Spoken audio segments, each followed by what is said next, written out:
Nature is made possible by public television stations, your gas company and America's gas industry, bringing natural gas through 1 million miles of underground pipelines to 160 million people, fueling factories, heating homes, and cooking meals.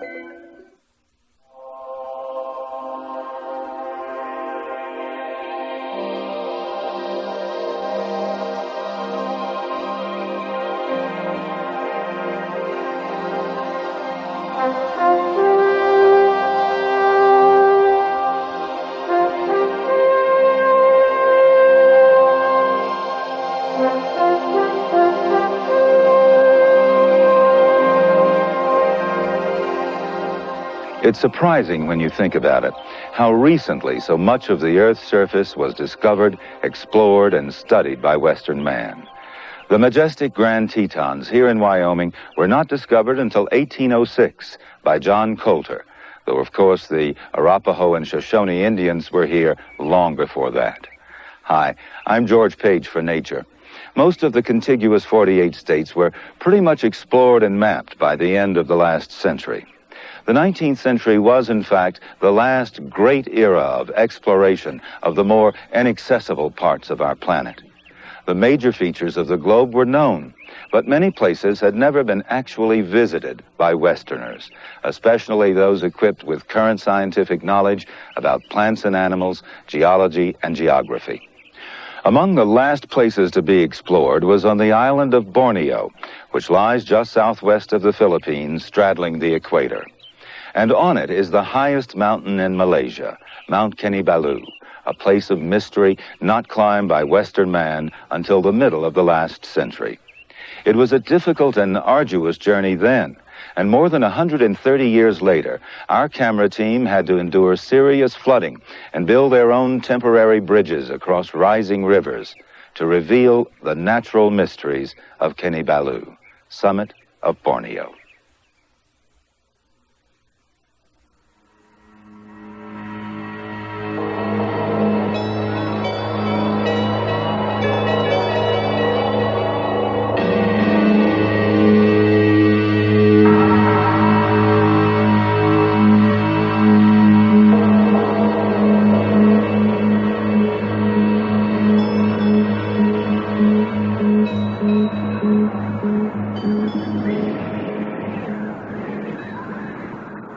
Kinabalu, Borneo's highest mountain.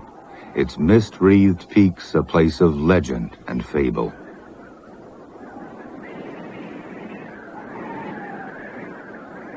To the ancestors of the Kadazan people who still live around its slopes, it's the abode of the spirits of the dead. To Chinese adventurers of the Ming Dynasty, the dwelling place of a great dragon, rumored to live on the shores of a mighty lake at the very summit of the mountain, guarding a priceless pearl.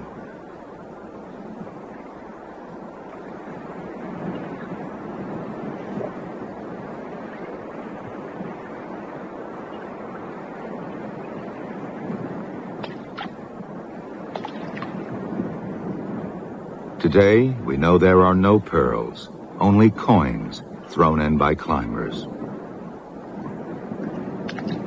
A lingering remnant, perhaps, of a belief in the need to appease the spirits. The lake is just a tiny pool, nestling in the rocks below the highest peak. And there may never have been a dragon.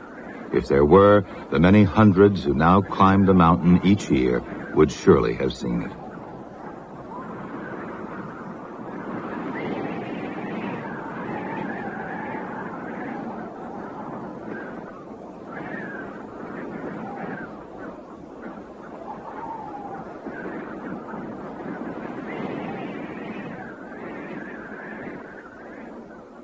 But beneath these granite peaks, there are other sights almost as strange.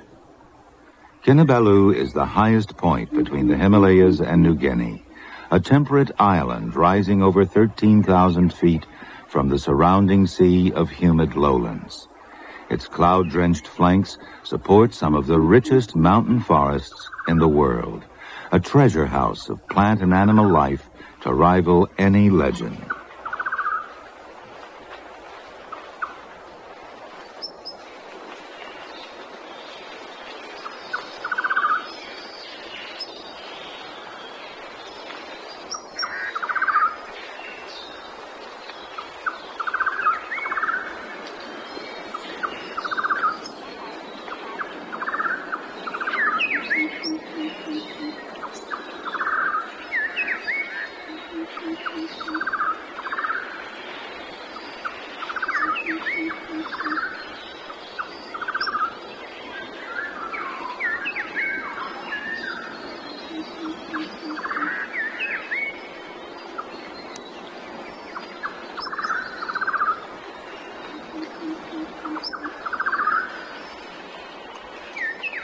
Today, you can drive to Kinabalu from Borneo's coast in 2 hours.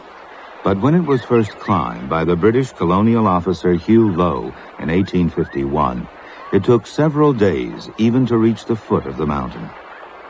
Low followed the Timpasak River to the village of Kiao, where he obtained guides for the climb. On the second morning out from the village, his journal records a fine view of a waterfall descending the opposite spur of the mountain. It appeared to have a fall of at least 600 or 700 feet of perpendicular descent.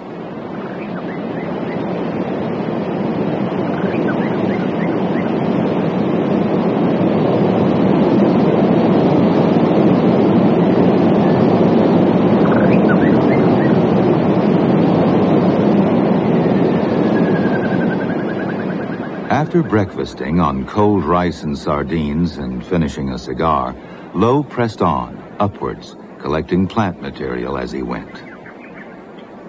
2 nights he spent damp and shivering under rock overhangs in the Paka Cave, the farthest point then known to his Kadazan guides. From there he climbed up through a steep and tedious thicket to see the naked summit of the mountain before him. Low reached the base of 2 of the great pinnacles that ring the upper reaches of Kinabalu. On scrambling up between them, he was astonished to find not the flat tableland he'd expected, but as he wrote, a circular amphitheater ringed with overhanging precipices, the bottom of which from its great depth was undiscernible.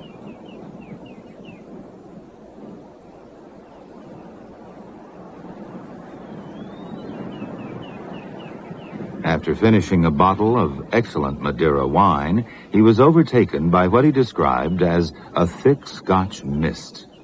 He beat a cautious retreat.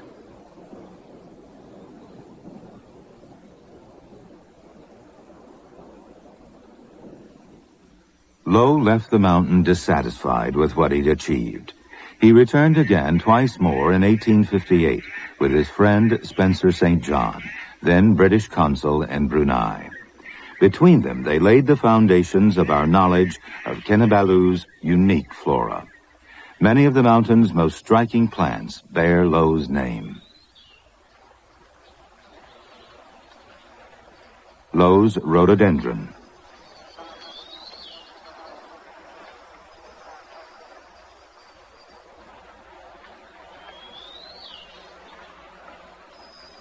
A Low's pitcher plant, of which the botanist Sir Joseph Hooker wrote, a very elegant claret jug might be made of this shape.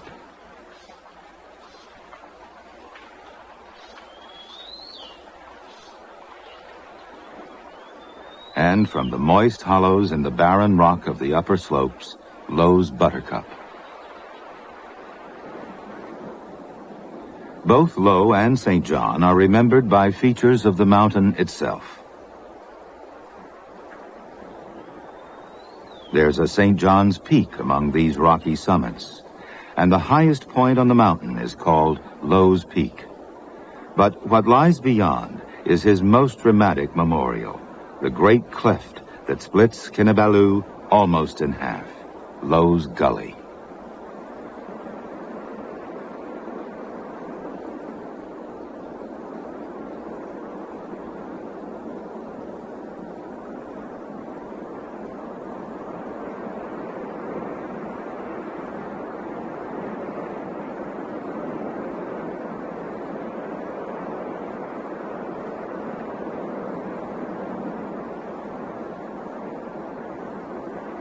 What caused this massive rift in the mountain isn't known for certain, but other aspects of Kinabalu's history are better understood.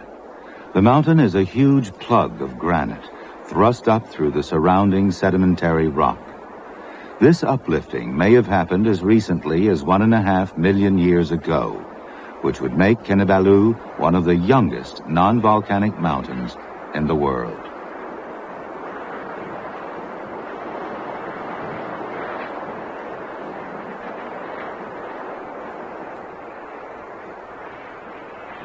Less than 10,000 years ago, there were glaciers at the top of the mountain.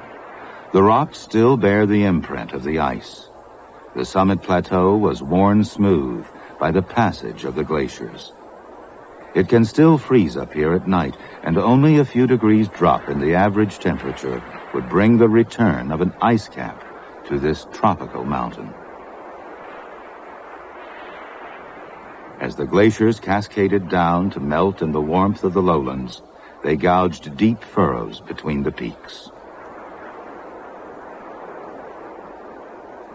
Only the highest of these pinnacles would have remained above the dome of ice that blanketed the mountain.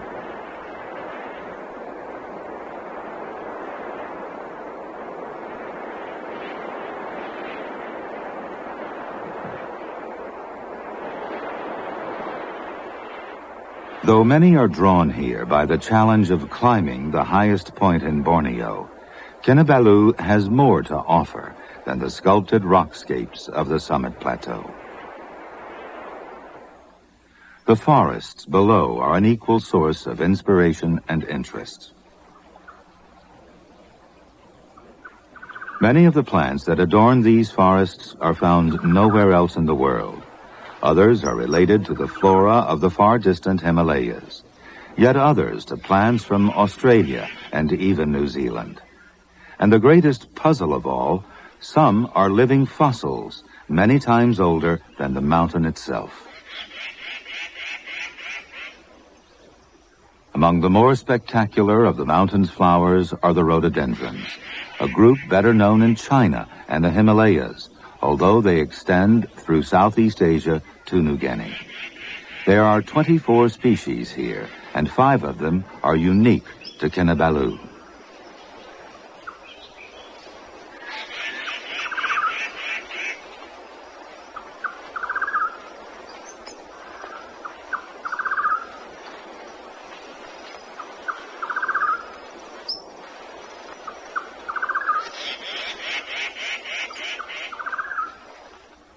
They range in size from the great flower clusters of Lowe's rhododendron, as much as a foot across, to the fingernail-sized trumpets of this heather-like rhododendron from the mountain's upper reaches. It's found nowhere else in the world. The form in which they grow varies too. Some are compact bushes on the ground. Others perch high up in the forest canopy, with their stems rooted in the luxuriant moss that grows on the trees in these moist middle levels of the mountain.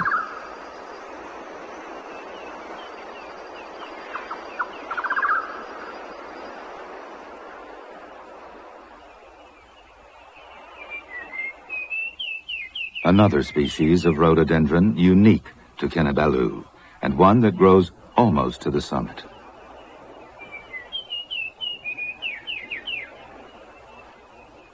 This rocky landscape, studded with rhododendron, could almost be in the Himalayas. And there are other plants here that wouldn't look out of place in the mountains of Europe. A potentilla, or cinquefoil. And although it's white rather than blue, this is unmistakably a gentian.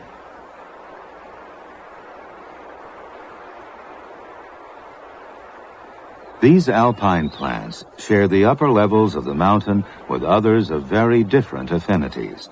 Red sanicle, for instance, with relatives in Australia. But all, whatever their origins, require the cool, temperate climate that mountain living brings. They can't survive in the humid heat of the surrounding lowlands. So how did they reach tropical Borneo? For tens of millions of years, the central spine of Borneo was much higher than it is today, high enough to have supported an extensive alpine flora. Slowly, its soft sedimentary rocks were eroded. But as these ancient mountains sank towards the lethal heat of the lowlands, Kinabalu was thrust up through them, just in time to afford a refuge to plants that need the coolness of altitude to survive.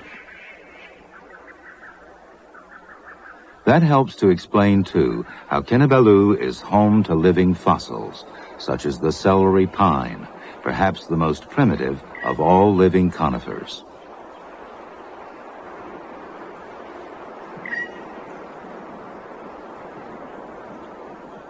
The celery pine shares the mountain forests with another living fossil, the trig oak, first discovered on Kinabalu and as recently as 1961.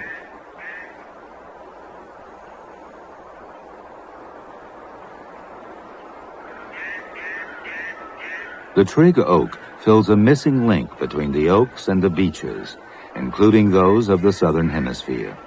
It has the leaves of a tropical oak and the triangular nuts of a north temperate beech. But these are borne in acorn-like cups.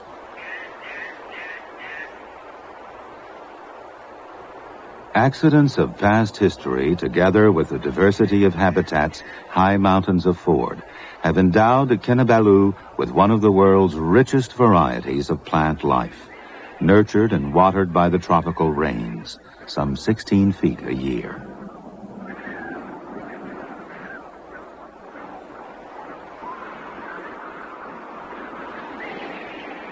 From the impervious granite shield of the summit, the rains run off almost instantly. There's no soil to absorb them.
Lower on the mountain, the runoff is more gradual.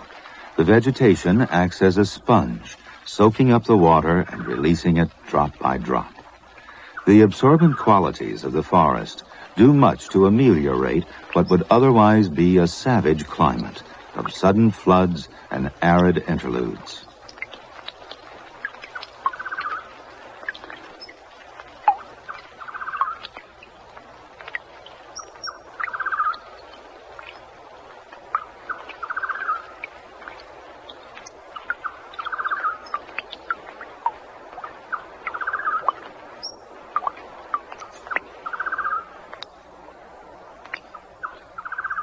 These sodden, mossy banks are an ideal home for moisture-loving plants, like the Kinabalu balsam.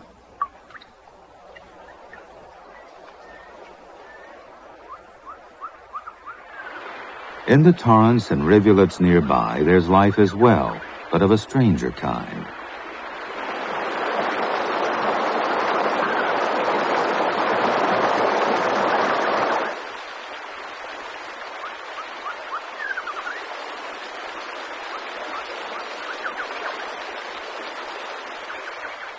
A fish, but no ordinary fish.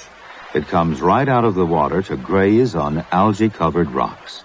It's said it can even climb waterfalls.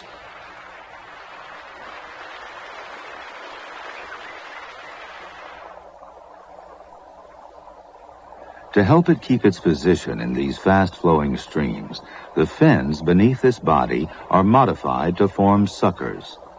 They enable it to cling to the rocks so it can feed without being swept away, and exploit areas other fishes cannot reach.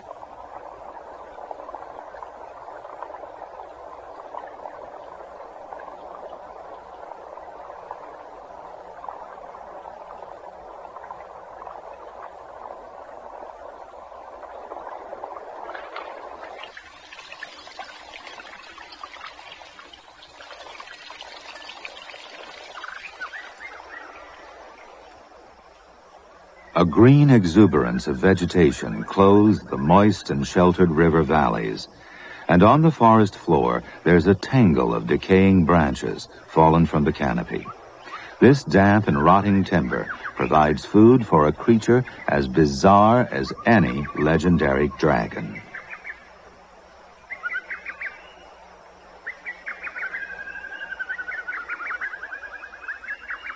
Despite its appearance, it's an adult beetle, but the kind in which the female never grows up. She retains the bodily form of a larva, even when sexually mature.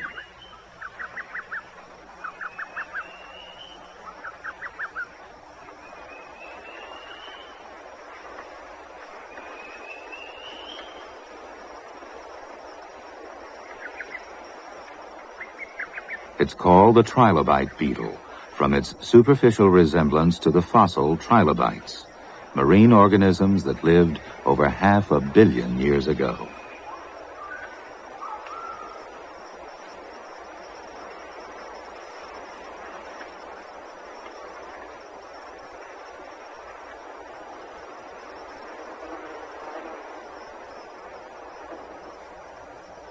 Another agent of decay, the maiden's veil fungus. Below the ground, root-like threads draw nutrients from the fallen leaf litter. The cap at the head of this fungus secretes a putrid fluid that attracts flying insects.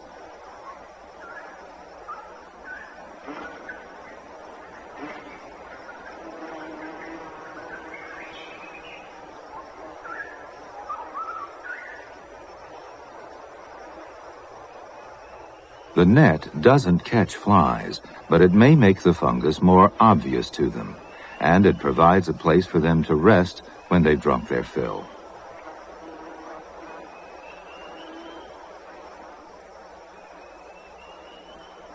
Perhaps, too, it serves to guide them upward to beneath the cap of the fungus, for it's here that the fungal spores are released, and the flies help in their dispersal.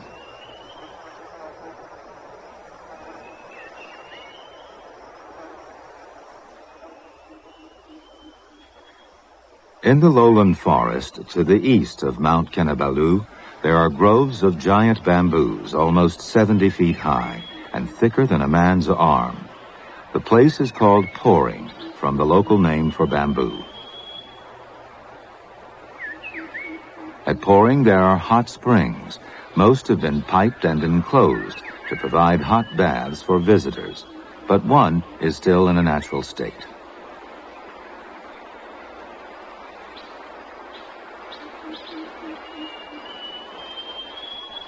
The sulfurous waters attract butterflies.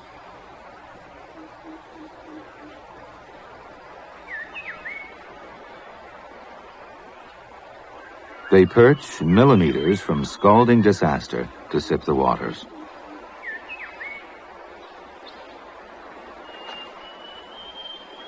The water is taken in at one end, the mineral salts extracted, and then it's excreted at the other.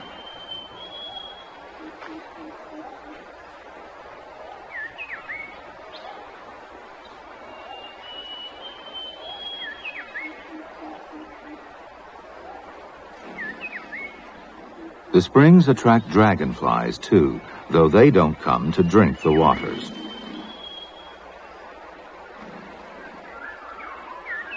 Perhaps they're attracted by other insects that come here, potential meals for a dragonfly.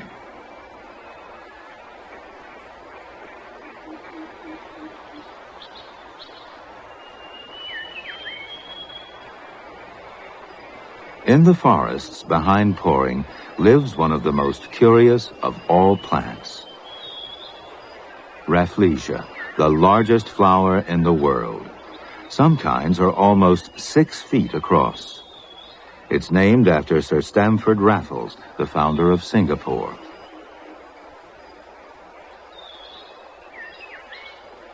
The Rafflesia flower stinks of rotten meat. It's pollinated by flies. Male and female flowers are separate.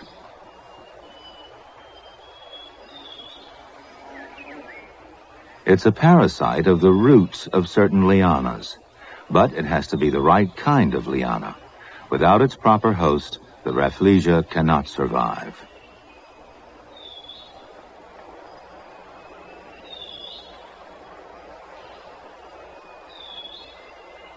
Much of the time, nothing is visible above ground. Indeed, the parasite's tissues are entirely enclosed within the roots of its host. But at intervals, brown cabbage-like buds appear. They swell slowly for as long as a year. Then the flower opens, withers, and dies in the space of 4 days.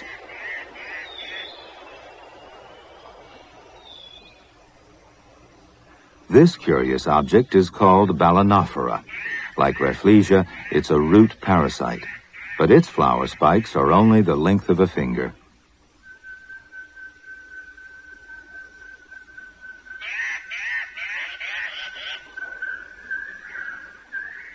Male and female are born on separate spikes. This is the male.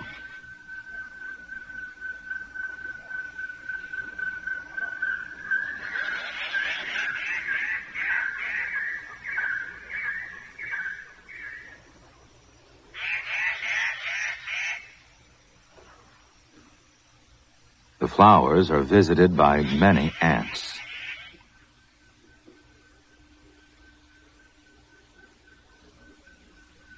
Just why isn't known for sure, but they may transfer pollen from the male to the female spikes.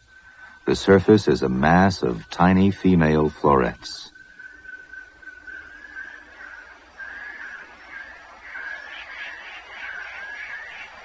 The fading daylight triggers an evening chorus of birds and cicadas.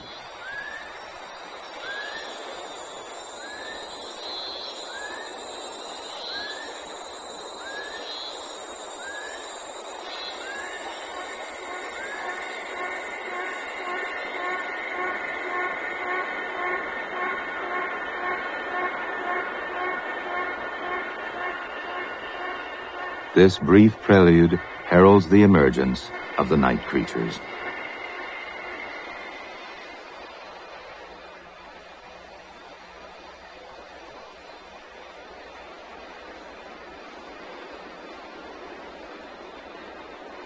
A lantern bug.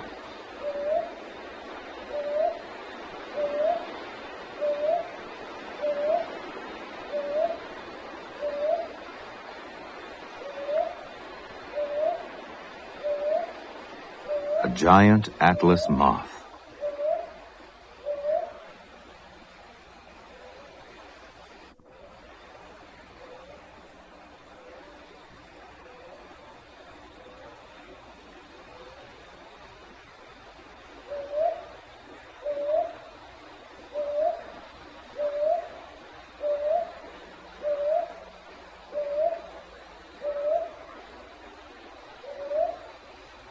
Animals that would shrivel in the heat of the day come forth in the cool and humid darkness.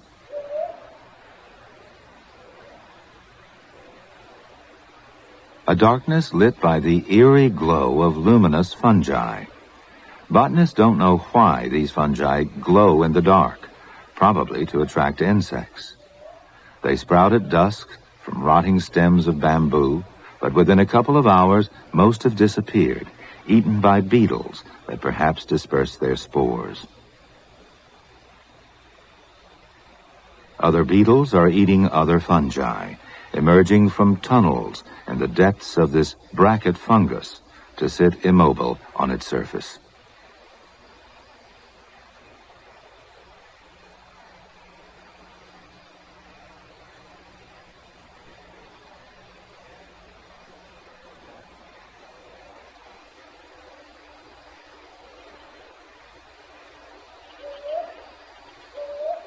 Yet others are the stuff of bad dreams.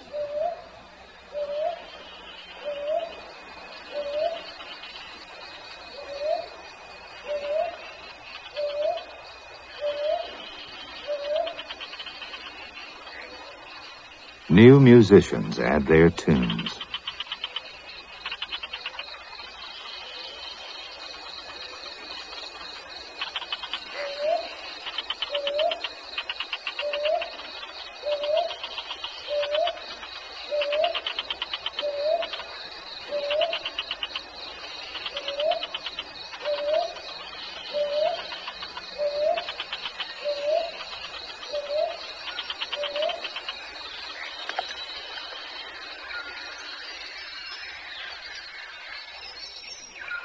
Dawn, and the nightly chanting of frogs gives way to a different chorus.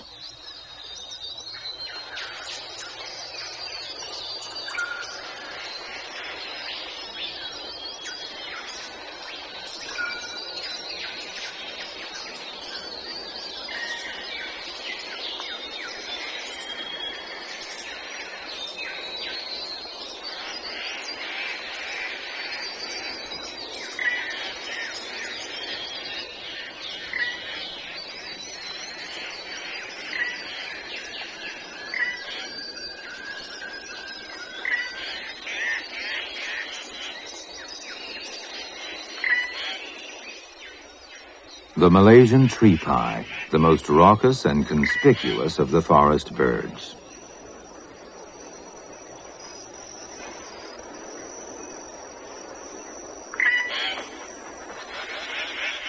Wreathed hornbills set out over the treetops in search of fruit.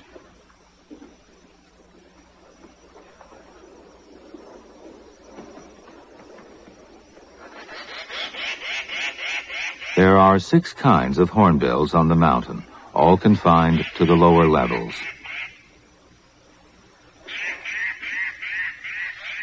As you move up, a different set of birds takes over.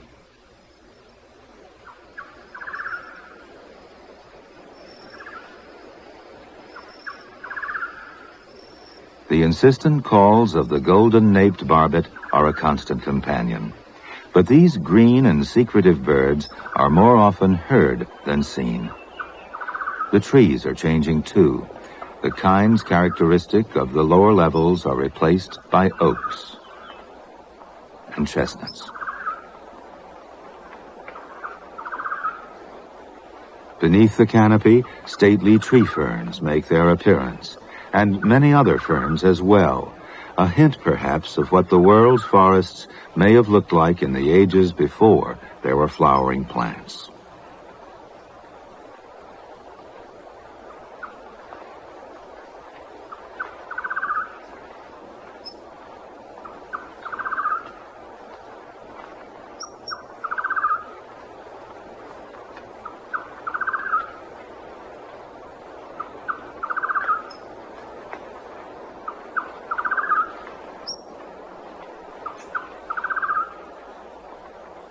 Begonias, like the ones in your garden, except these grow to almost the height of a person.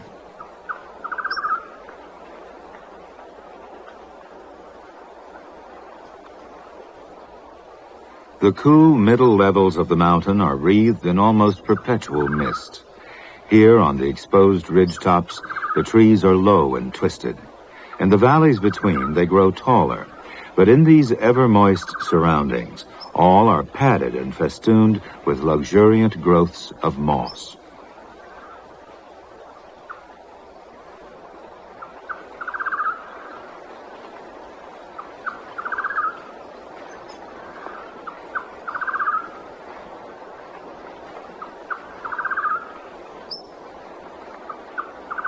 These dripping, moss-encrusted branches provide ideal conditions for Kinabalu's most spectacular plants, the orchids.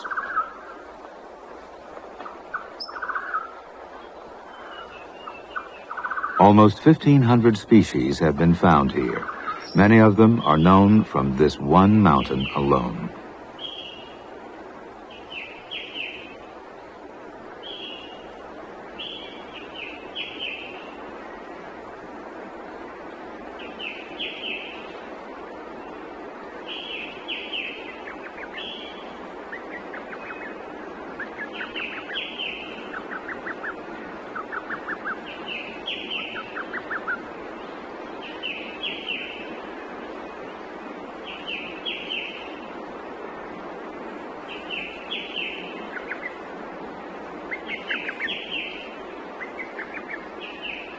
Wild orchids are the raw material for the commercial orchid breeder. Kinabalu has long been a mecca for plant collectors. The choicer kinds may change hands for hundreds of dollars. The more accessible forests have been stripped of much of their former wealth. But Kinabalu is now protected. The mountain still draws orchid enthusiasts from all over the world. Now they come to study and not to pillage. Here you can see how these remarkable plants have come to fit into almost every niche in the forest. The first orchids would all have been ground-living, like this tiny helmet orchid. Its flowers are smaller than a penny. Since they had no special means to resist drying out, the first orchids would have been confined to moist situations, such as mossy banks or damp leaf litter. Another primitive kind, the delicate jewel orchid, so called because of the golden filigree markings on its leaves.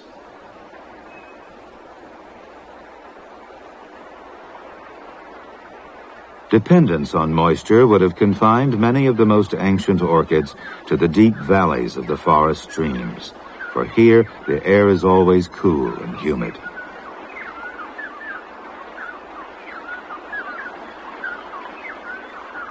But in these valleys, little light reaches the forest floor, so some orchids developed broad leaves to catch the few rays of sunshine that penetrate the canopy.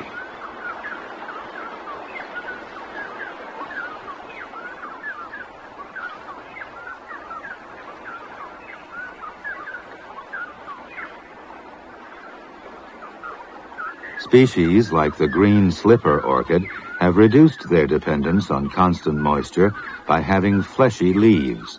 This helps them conserve water in dry periods. Other kinds have gone a stage further and can now live clinging to the branches high in the sometimes dry and sunny forest canopy.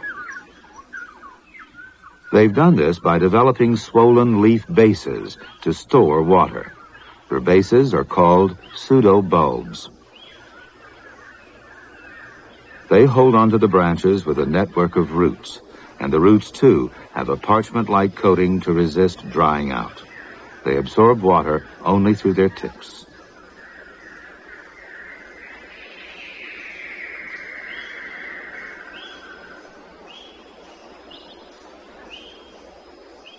Perhaps the strangest of all orchids is this worm-like growth.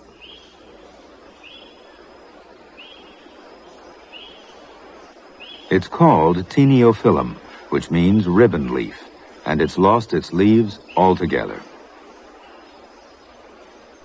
These minuscule flowers sprout from a green root. The root performs all the functions of the missing leaves.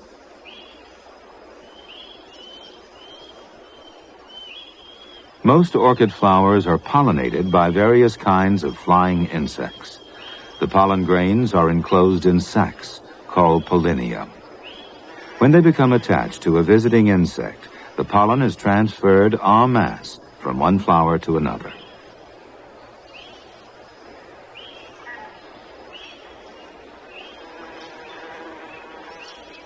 But that's not the only way the flowers can be pollinated. If you look closely in the heart of these orchids, you'll see minute beetles. The beetles are actually eating the pollen grains.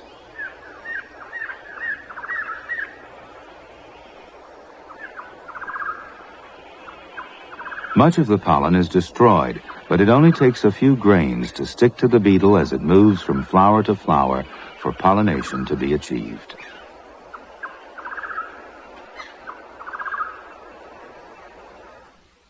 Orchid seeds are tiny. They're dispersed by the wind. But even if they fall in a favorable place, they can germinate only with the help of a fungus. And it has to be the right kind of fungus for each orchid.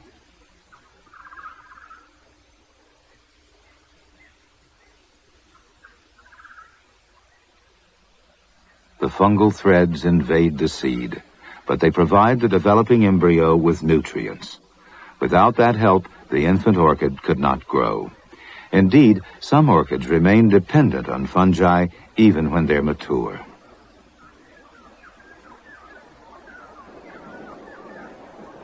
Some of the world's most spectacular orchids were first discovered here, on this open grassy spur beneath the western ramparts of Kinabalu. It's called Marai Parai, the local name for the hill rice that this grass resembles.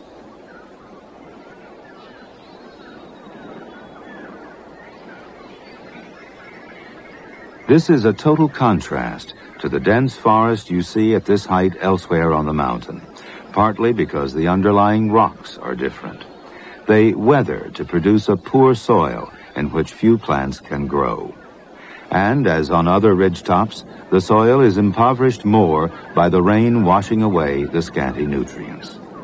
Therefore, the plants have resorted to unorthodox ways of supplementing their diet. They've become carnivorous.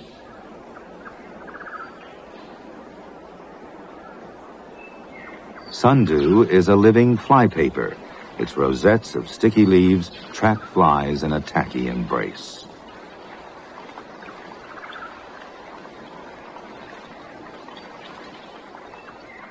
The sundew shares Marai Parai with a more exotic insect eater.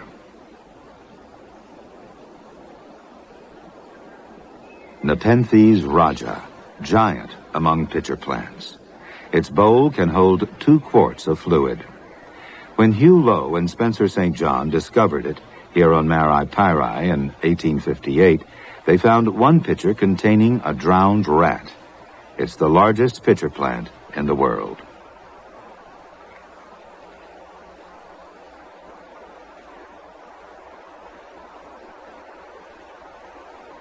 There are at least 9 kinds of pitcher plants on Kinabalu. 3 of them, including the giant Raja, are found nowhere else. Many were first collected by Lowe and St. John on that visit in 1858. When their specimens reached London, they were described as among the most striking vegetable productions hitherto discovered.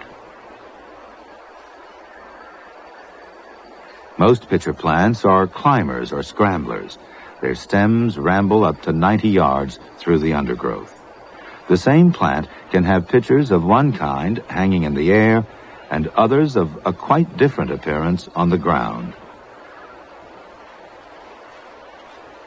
But weird though they are, some things about them are orthodox. They do have flowers on handsome spikes.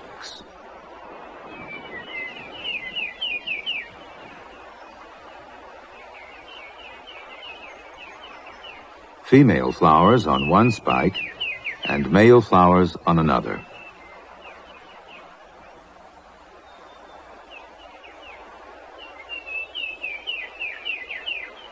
So what exactly are the pitchers?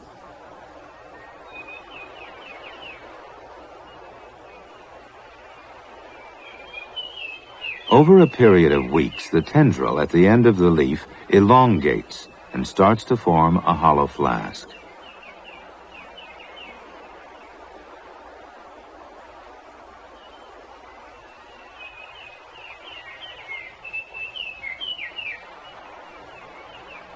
Until the pitcher matures, its lid remains firmly closed, but within its pot-like belly, a slimy digestive fluid accumulates. Finally, the flask opens. Now the pitcher begins to secrete a sugary nectar from cells on the undersurface of the lid and around the corrugated rim of the pot. The trap is set. To flying insects, the nectar, combined perhaps with the pitcher's colorful appearance, is a fatal attraction.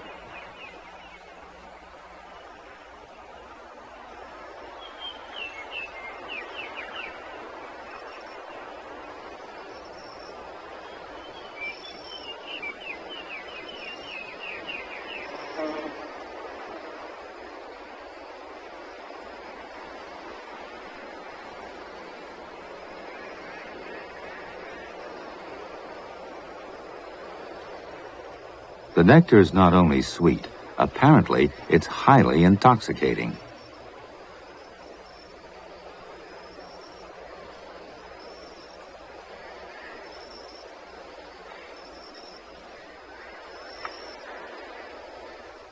Once they've fallen in, the flies drown, digested by the liquid within the pitcher. Even if they do manage to claw their way back up the slippery walls, they face a palisade of downward-pointing spikes that bars escape.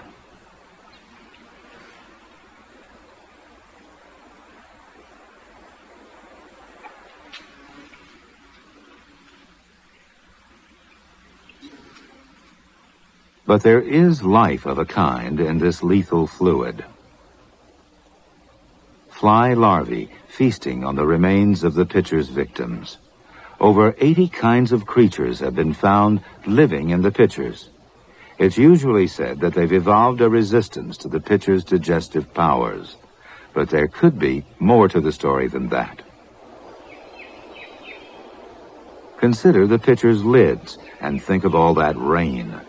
Although some might provide an effective umbrella, with others it's a bit more doubtful.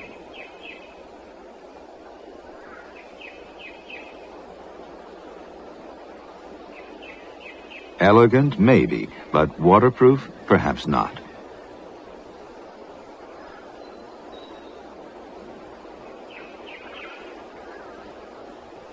And some lids would be downright useless.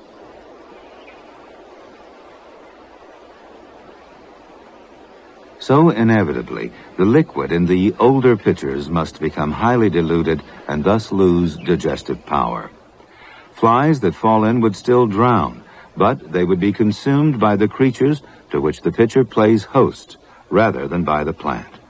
The plant itself might still benefit from the waste products of these uninvited guests.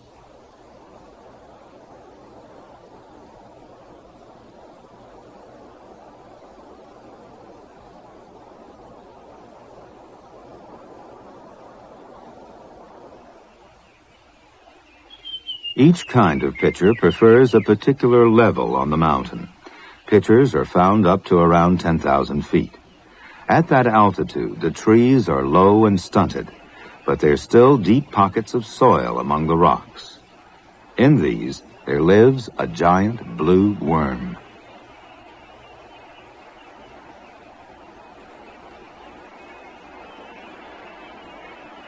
Here, too, is found one of the mountain's elusive mammals, the ferret badger.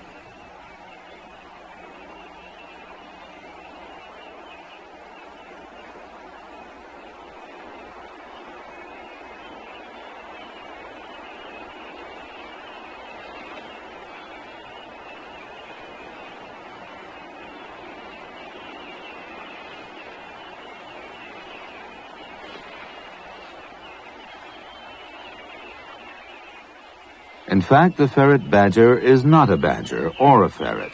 Its closest relatives are stoats and weasels. Very little is known of its habits. It comes out mostly at night. It's rarely seen by man.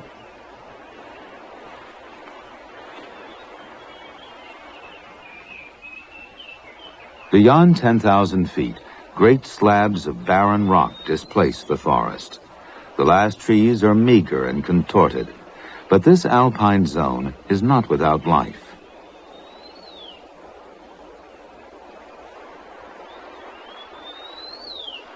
The mountain black-eye, found only in the highlands of Borneo.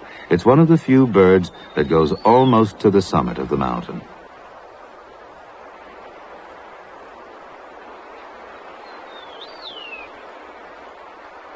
Surprisingly, there are raspberries up here, one of 8 species on the mountain.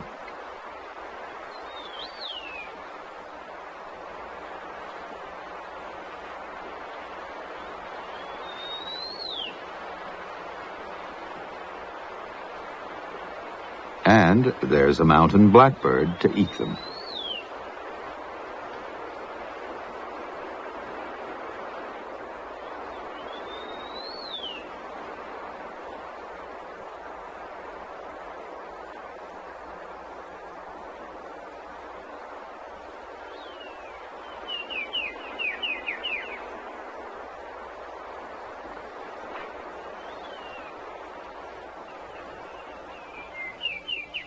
The plants here are limited not so much by the climate as by the lack of soil. The granite weathers very slowly, and the few particles of soil that do form are mostly washed away by the rains. Only in the crevices in the rock can the soil accumulate.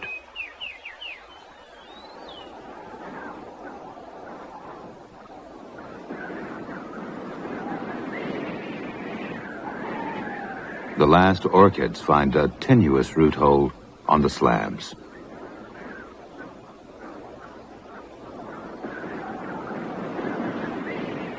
And so upwards to the ice-scoured reaches of the Summit Plateau.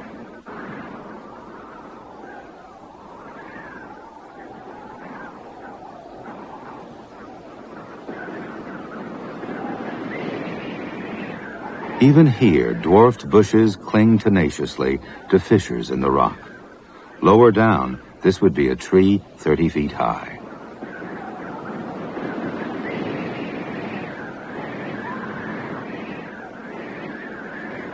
Little moves but the wind. The peaks of Kinabalu are left for the spirits, and perhaps even for the legendary dragon.